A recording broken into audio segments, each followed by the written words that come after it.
श्री लक्ष्मी हृदय स्तोत्रम्। श्रीदेवी प्रथमं नाम, द्वितीयम् अमृतोद्भवा,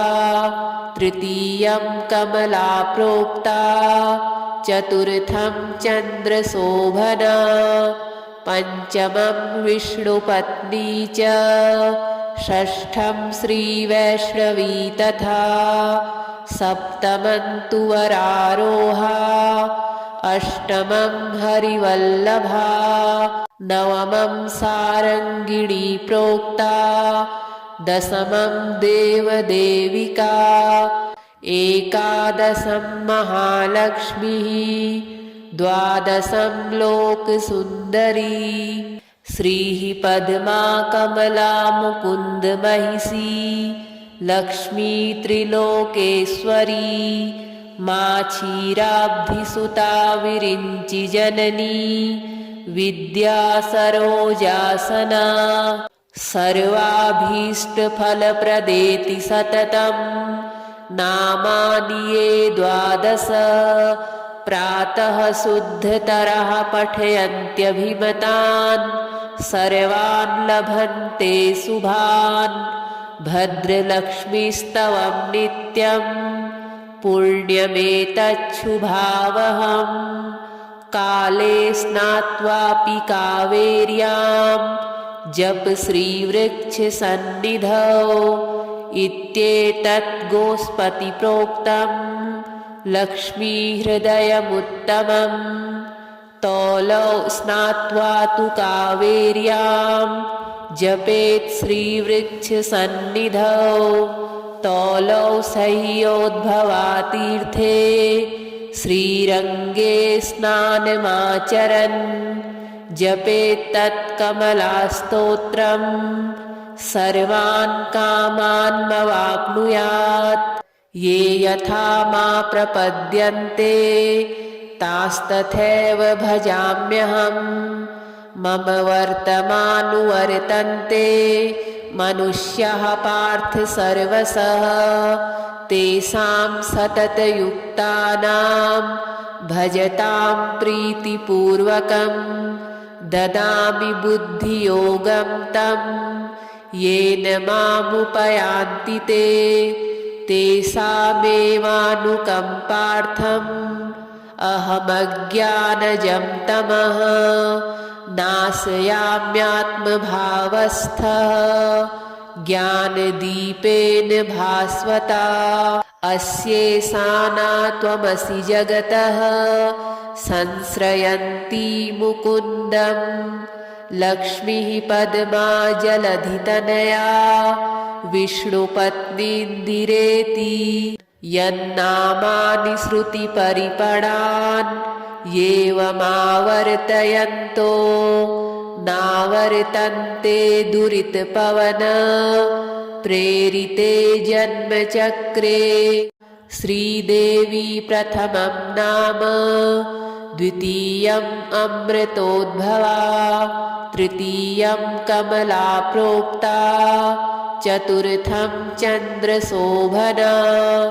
पंचमं विष्णुपत्नी च, षष्ठं श्रीवैष्णवी तथा,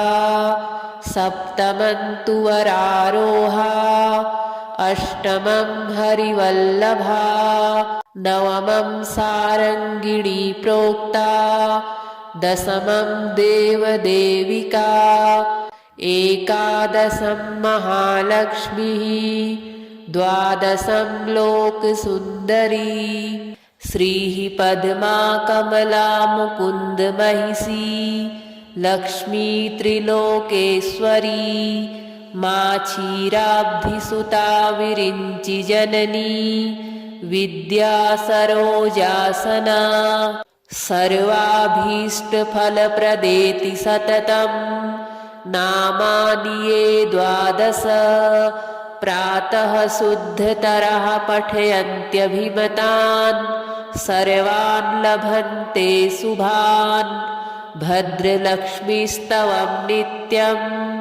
पुण्यमेतच्छुभावहम्,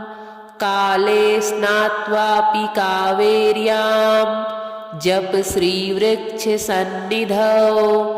इत्येतत् गोस्पति प्रोक्तं लक्ष्मीहृदयमुत्तमम् तौलौ स्नात्वा तु कावेर्यां जपेत् श्रीवृक्षसन्निधौ तौलौ सह्योद्भवातीर्थे श्रीरङ्गे स्नानमाचरन् जपेत् तत्कमलास्तोत्रम् सर्वान् कामान्मवाप्नुयात् ये यथा मा प्रपद्यन्ते तास्तथैव भजाम्यहम् मम वर्तमानुवर्तन्ते मनुष्याः पार्थ सर्वशः तेषां सततयुक्तानां भजतां प्रीतिपूर्वकं ददामि बुद्धियोगं तं येन मामुपयान्ति ते तेषामेवानुकम्पार्थम् अहमज्ञानजं तमः नाशयाम्यात्मभावस्थः ज्ञानदीपेन भास्वता अस्येषाना त्वमसि जगतः संश्रयन्ती मुकुन्दं लक्ष्मीः पद्मा जलधितनया विष्णुपत्नीन्दिरेति यन्नामानि श्रुतिपरिपणान् एवमावर्तयन्तो नावर्तन्ते दुरितपवन प्रेरिते जन्मचक्रे श्रीदेवी प्रथमं नाम द्वितीयम् अमृतोद्भवा तृतीयं कमला प्रोक्ता चतुर्थं चन्द्रशोभना पंचमं विष्णुपत्नी च षष्ठं श्रीवैष्णवी तथा सप्तमं तु वरारोहा अष्टमं हरिवल्लभा नवमं सारङ्गिणी प्रोक्ता दशमं देवदेविका एकादशं महालक्ष्मीः द्वादशं लोकसुन्दरी श्रीः पद्मा कमला मुकुन्द महिषी लक्ष्मी त्रिलोकेश्वरी माक्षीराब्धिसुता विरिञ्चि जननी विद्या सरोजासना सर्वाभीष्टफलप्रदेति सततं नामानि ये द्वादश प्रातः शुद्धतरः पठयन्त्यभिमतान् सर्वान् लभन्ते शुभान् भद्रलक्ष्मीस्तवं नित्यं पुण्यमेतच्छुभावहम् काले स्नात्वापि कावेर्यां जप श्रीवृक्षसन्निधौ इत्येतत् गोस्पति प्रोक्तं लक्ष्मीहृदयमुत्तमम् तौलौ स्नात्वा तु कावेर्यां जपेत् श्रीवृक्षसन्निधौ तौलौ सह्योद्भवातीर्थे श्रीरङ्गे स्नानमाचरन् जपेत् तत्कमलास्तोत्रम्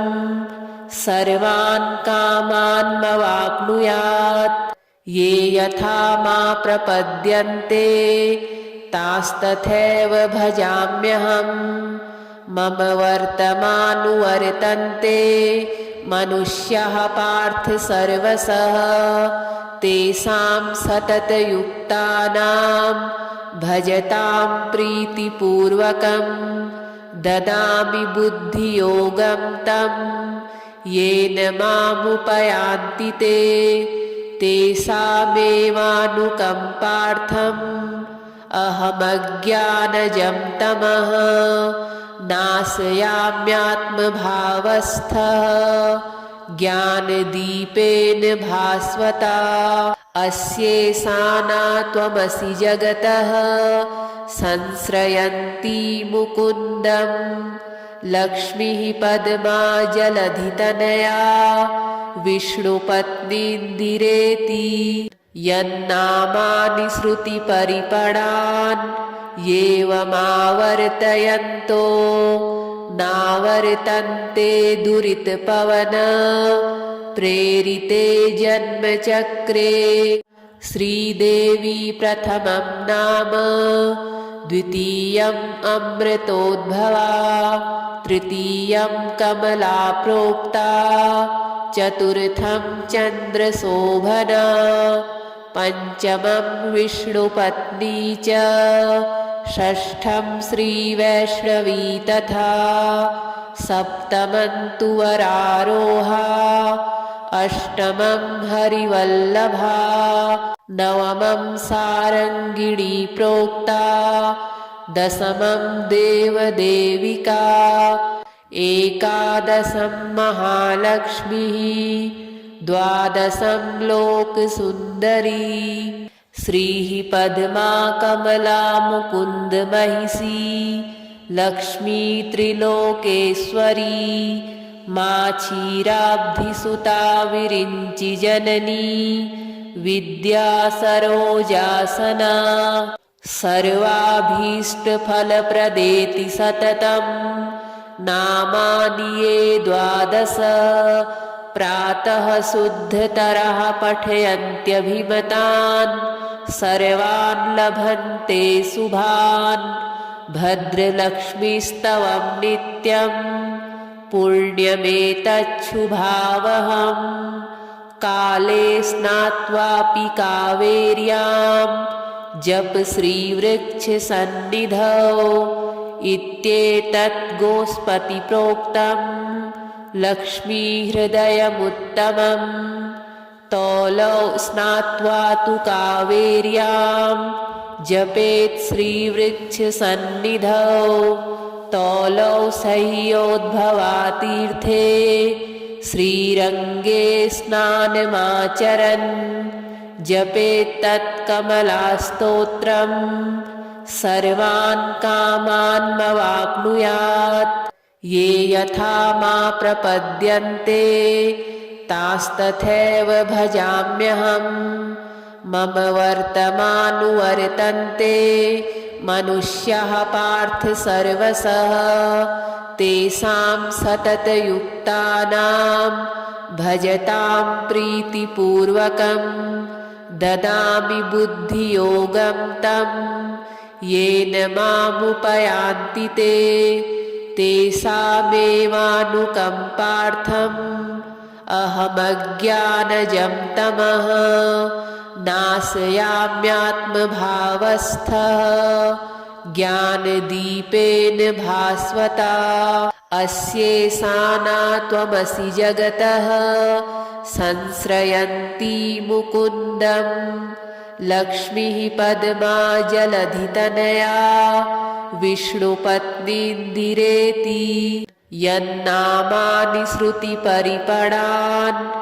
एवमावर्तयन्तो नावर्तन्ते दुरितपवन प्रेरिते जन्मचक्रे श्रीदेवी प्रथमं नाम द्वितीयम् अमृतोद्भवा तृतीयं कमला प्रोक्ता चतुर्थं चन्द्रशोभना पञ्चमं विष्णुपत्नी च षष्ठं श्रीवैष्णवी तथा सप्तमं तु वरारोहा अष्टमं हरिवल्लभा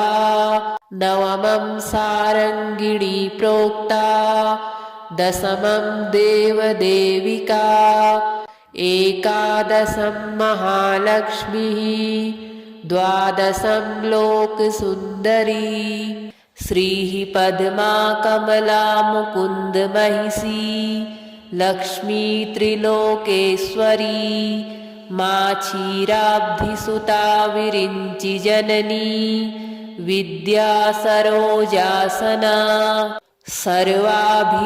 सर्वाभीष्टफलप्रदेति सततं नामानि ये द्वादश प्रातः शुद्धतरः पठयन्त्यभिमतान् सर्वान् लभन्ते शुभान्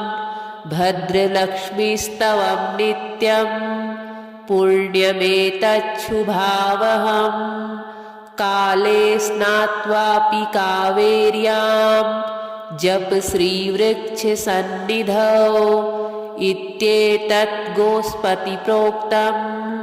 लक्ष्मीहृदयमुत्तमम् तौलौ स्नात्वा तु कावेर्यां जपेत् श्रीवृक्षसन्निधौ तौलौ सह्योद्भवातीर्थे श्रीरङ्गे स्नानमाचरन् जपेत् तत्कमलास्तोत्रम् सर्वान् कामान्मवाप्नुयात् ये यथा मा प्रपद्यन्ते तास्तथैव भजाम्यहम् मम वर्तमानुवर्तन्ते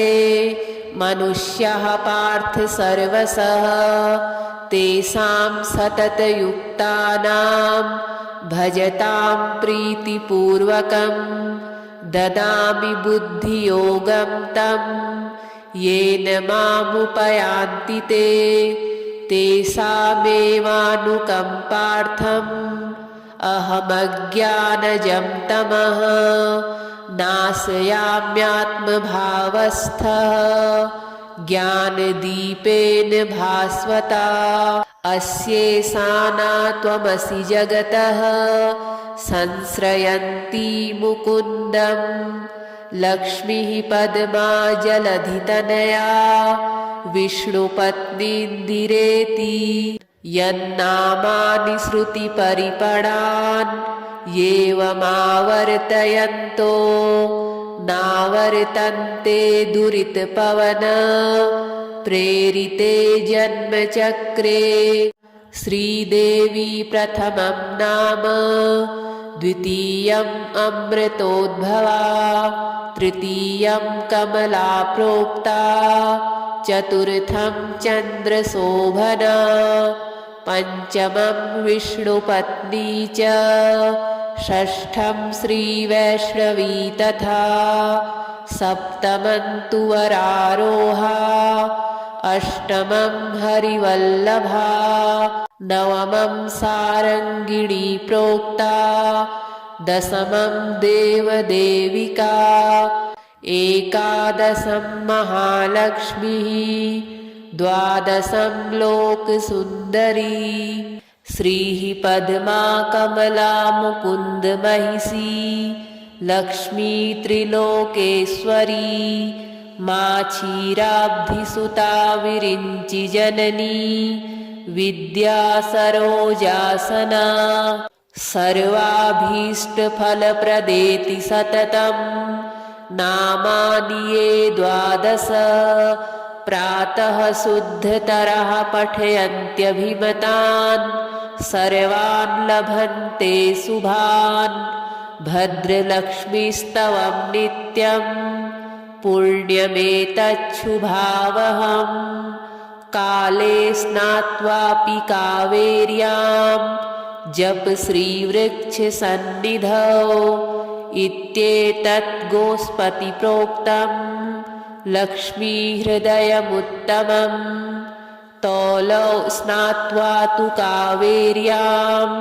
जपेत् श्रीवृक्षसन्निधौ तौलौ सह्योद्भवातीर्थे श्रीरङ्गे स्नानमाचरन् जपेत् तत्कमलास्तोत्रम् सर्वान् कामान्मवाप्नुयात् ये यथा मा प्रपद्यन्ते तास्तथैव भजाम्यहम् मम वर्तमानुवर्तन्ते मनुष्याः पार्थ सर्वशः तेषां सततयुक्तानां भजतां प्रीतिपूर्वकं ददामि बुद्धियोगं तं येन मामुपयान्ति ते तेषामेवानुकम्पार्थम् अहमज्ञानजं तमः नाशयाम्यात्मभावस्थः ज्ञानदीपेन भास्वता अस्येषाना त्वमसि जगतः संश्रयन्ती मुकुन्दं लक्ष्मीः पद्मा जलधितनया विष्णुपत्नीन्दिरेति यन्नामानि श्रुतिपरिपणान् एवमावर्तयन्तो नावर्तन्ते दुरितपवन प्रेरिते जन्मचक्रे श्रीदेवी प्रथमं नाम द्वितीयम् अमृतोद्भवा तृतीयं कमला प्रोक्ता चतुर्थं चन्द्रशोभना पञ्चमं विष्णुपत्नी च षष्ठं श्रीवैष्णवी तथा सप्तमं तु वरारोहा अष्टमं हरिवल्लभा नवमं सारङ्गिणी प्रोक्ता दशमं देवदेविका एकादशं महालक्ष्मीः द्वादशं लोकसुन्दरी श्रीः पद्मा कमला मुकुन्दमहिषी लक्ष्मी त्रिलोकेश्वरी माक्षीराब्धिसुता विरिञ्चिजननी विद्या सरोजासना सर्वाभीष्टफलप्रदेति सततं नामानि ये द्वादश प्रातः शुद्धतरः पठयन्त्यभिमतान् सर्वान् लभन्ते शुभान् भद्रलक्ष्मीस्तवं नित्यं पुण्यमेतच्छुभावहम् काले स्नात्वापि कावेर्यां जप श्रीवृक्षसन्निधौ इत्येतत् गोस्पतिप्रोक्तं लक्ष्मीहृदयमुत्तमं तौलौ स्नात्वा तु कावेर्यां जपेत् श्रीवृक्षसन्निधौ तौलौ सह्योद्भवातीर्थे श्रीरङ्गे स्नानमाचरन् जपेत्तत्कमलास्तोत्रं सर्वान् कामान्मवाप्नुयात् ये यथा मा प्रपद्यन्ते तास्तथैव भजाम्यहम् मम वर्तमानुवर्तन्ते मनुष्याः पार्थ सर्वशः तेषां सततयुक्तानां भजतां प्रीतिपूर्वकं ददामि बुद्धियोगं तं येन मामुपयान्ति ते तेषामेवानुकम्पार्थम् अहमज्ञानजं तमः नाशयाम्यात्मभावस्थः ज्ञानदीपेन भास्वता अस्येषाना त्वमसि जगतः संश्रयन्ती मुकुन्दं लक्ष्मीः पद्मा जलधितनया विष्णुपत्नीन्दिरेति यन्नामानि श्रुतिपरिपणान् एवमावर्तयन्तो नावर्तन्ते दुरितपवन प्रेरिते जन्मचक्रे श्रीदेवी प्रथमं नाम द्वितीयम् अमृतोद्भवा तृतीयं कमला प्रोक्ता चतुर्थं चन्द्रशोभना पञ्चमं विष्णुपत्नी च षष्ठं श्रीवैष्णवी तथा सप्तमं तु वरारोहा अष्टमं हरिवल्लभा नवमं सारङ्गिणी प्रोक्ता दशमं देवदेविका एकादशं महालक्ष्मीः द्वादशं लोकसुन्दरी श्रीः पद्मा कमला मुकुन्दमहिषी लक्ष्मी त्रिलोकेश्वरी माक्षीराब्धिसुता विरिञ्चिजननी विद्या सरोजासना सर्वाभीष्टफलप्रदेति सततं नामानि ये 12 प्रातः शुद्धतरः पठयन्त्यभिमतान् सर्वान् लभन्ते शुभान् भद्रलक्ष्मीस्तवं नित्यं पुण्यमेतच्छुभावहम् काले स्नात्वापि कावेर्यां जप श्रीवृक्षसन्निधौ इत्येतत् गोस्पति प्रोक्तं लक्ष्मीहृदयमुत्तमम् तौलौ स्नात्वा तु कावेर्यां जपेत् श्रीवृक्षसन्निधौ तौलौ सह्योद्भवातीर्थे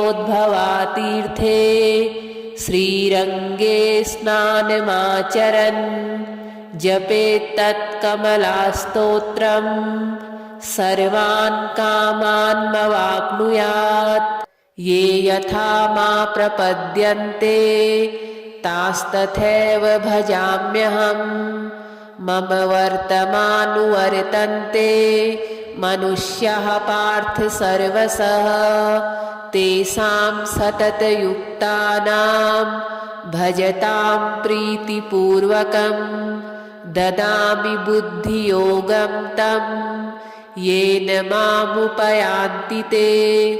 तेषामेवानुकम्पार्थम् अहमज्ञानजं तमः नाशयाम्यात्मभावस्थः ज्ञानदीपेन भास्वता अस्येषाना त्वमसि जगतः संश्रयन्ती मुकुन्दं लक्ष्मीः पद्मा जलधितनया विष्णुपत्नीन्दिरेति यन्नामानि श्रुतिपरिपणान् एवमावर्तयन्तो नावर्तन्ते दुरितपवन प्रेरिते जन्मचक्रे श्रीदेवी प्रथमं नाम द्वितीयम् अमृतोद्भवा तृतीयं कमला प्रोक्ता चतुर्थं चन्द्रशोभना पंचमं विष्णुपत्नी च षष्ठं श्रीवैष्णवी तथा सप्तमं तु वरारोहा अष्टमं हरिवल्लभा नवमं सारङ्गिणी प्रोक्ता दशमं देवदेविका एकादशं महालक्ष्मीः द्वादशं लोकसुन्दरी श्रीः पद्मा कमला मुकुन्दमहिषी लक्ष्मी त्रिलोकेश्वरी माक्षीराब्धिसुता विरिञ्चिजननी विद्या सरोजासना सर्वाभीष्टफलप्रदेति सततं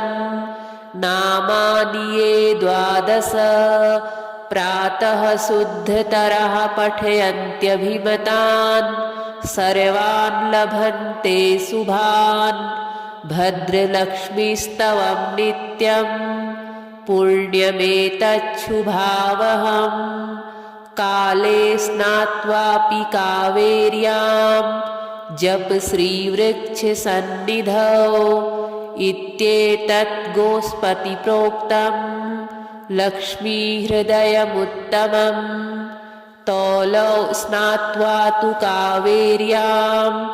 जपेत् श्रीवृक्षसन्निधौ तौलौ सह्योद्भवातीर्थे श्रीरङ्गे स्नानमाचरन् जपेत् तत्कमलास्तोत्रम् सर्वान् कामान्मवाप्नुयात् ये यथा मा प्रपद्यन्ते तास्तथैव भजाम्यहम् मम वर्तमानुवर्तन्ते मनुष्याः पार्थ सर्वशः तेषां सततयुक्तानां भजतां प्रीतिपूर्वकं ददामि बुद्धियोगं तं येन मामुपयान्ति ते तेषामेवानुकम्पार्थम् अहमज्ञानजं तमः नाशयाम्यात्मभावस्थः ज्ञानदीपेन भास्वता। अस्येषाना त्वमसि जगतः संश्रयन्ती मुकुन्दं लक्ष्मीः पद्मा जलधितनया विष्णुपत्नीन्दिरेति। यन्नामानि श्रुतिपरिपणान् एवमावर्तयन्तो नावर्तन्ते दुरितपवन प्रेरिते जन्मचक्रे। श्रीदेवी प्रथमं नाम द्वितीयम् अमृतोद्भवा तृतीयं कमला प्रोक्ता चतुर्थं चन्द्रशोभना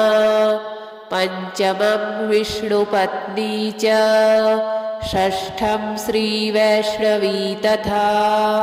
सप्तमं तु वरारोहा अष्टमं हरिवल्लभा नवमं सारङ्गिणी प्रोक्ता दशमं देवदेविका एकादशं महालक्ष्मीः द्वादशं लोकसुन्दरी श्रीः पद्मा कमला मुकुन्द महिषी लक्ष्मी त्रिलोकेश्वरी क्षीराब्धिसुता विरिञ्चि जननी विद्या सरोजासना सर्वाभीष्टफलप्रदेति सततं नामानि ये द्वादश प्रातः शुद्धतरः पठयन्त्यभिमतान् सर्वान् लभन्ते शुभान्। भद्रलक्ष्मीस्तवं नित्यं पुण्यमेतच्छुभावहम् काले स्नात्वापि कावेर्यां जप श्रीवृक्षसन्निधौ इत्येतत् गोस्पति प्रोक्तम् लक्ष्मीहृदयमुत्तमं तौलौ स्नात्वा तु कावेर्यां जपेत् श्रीवृक्षसन्निधौ तौलौ सह्योद्भवातीर्थे श्रीरङ्गे स्नानमाचरन् जपेत् तत्कमलास्तोत्रं सर्वान् कामान्मवाप्नुयात्। ये यथा मा प्रपद्यन्ते तास्तथैव भजाम्यहम् मम वर्तमानुवर्तन्ते मनुष्याः पार्थ सर्वशः तेषां सततयुक्तानां भजतां प्रीतिपूर्वकं ददामि बुद्धियोगं तं येन मामुपयान्ति ते तेषामेवानुकम्पार्थम् अहमज्ञानजं तमः नाशयाम्यात्मभावस्थः ज्ञानदीपेन भास्वता। अस्येषाना त्वमसि जगतः संश्रयन्ती मुकुन्दं लक्ष्मीः पद्मा जलधितनया विष्णुपत्नीन्दिरेति।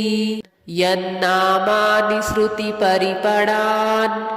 एवमावर्तयन्तो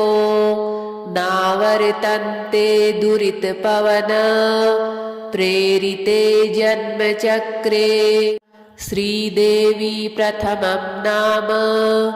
द्वितीयम् अमृतोद्भवा तृतीयं कमला प्रोक्ता चतुर्थं चन्द्रशोभना पंचमं विष्णुपत्नी च षष्ठं श्रीवैष्णवी तथा सप्तमं तु वरारोहा अष्टमं हरिवल्लभा नवमं सारङ्गिणी प्रोक्ता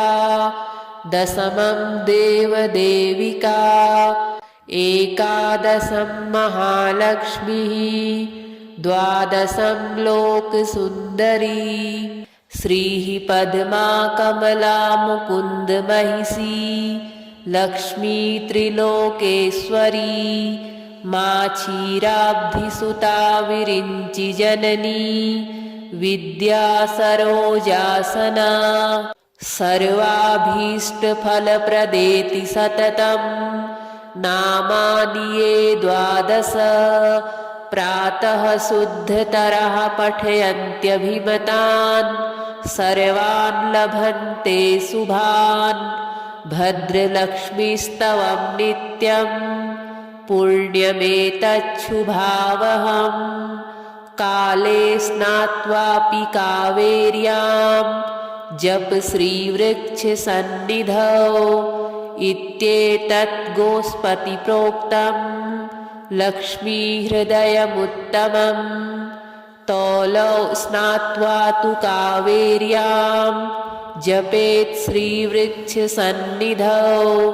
तौलौ सह्योद्भवातीर्थे श्रीरङ्गे स्नानमाचरन् जपेत्तत्कमलास्तोत्रं सर्वान् कामान्मवाप्नुयात् ये यथा मा प्रपद्यन्ते तास्तथैव भजाम्यहम् मम वर्तमानुवर्तन्ते मनुष्याः पार्थ सर्वशः तेषां सततयुक्तानां भजतां प्रीतिपूर्वकं ददामि बुद्धियोगं तं येन मामुपयान्ति ते तेषामेवानुकम्पार्थम् अहमज्ञानजं तमः नाशयाम्यात्मभावस्थः ज्ञानदीपेन भास्वता अस्येषाना त्वमसि जगतः संश्रयन्ती मुकुन्दं लक्ष्मीः पद्मा जलधितनया विष्णुपत्नीन्दिरेति यन्नामानि श्रुतिपरिपणान् एवमावर्तयन्तो नावर्तन्ते दुरितपवन प्रेरिते जन्मचक्रे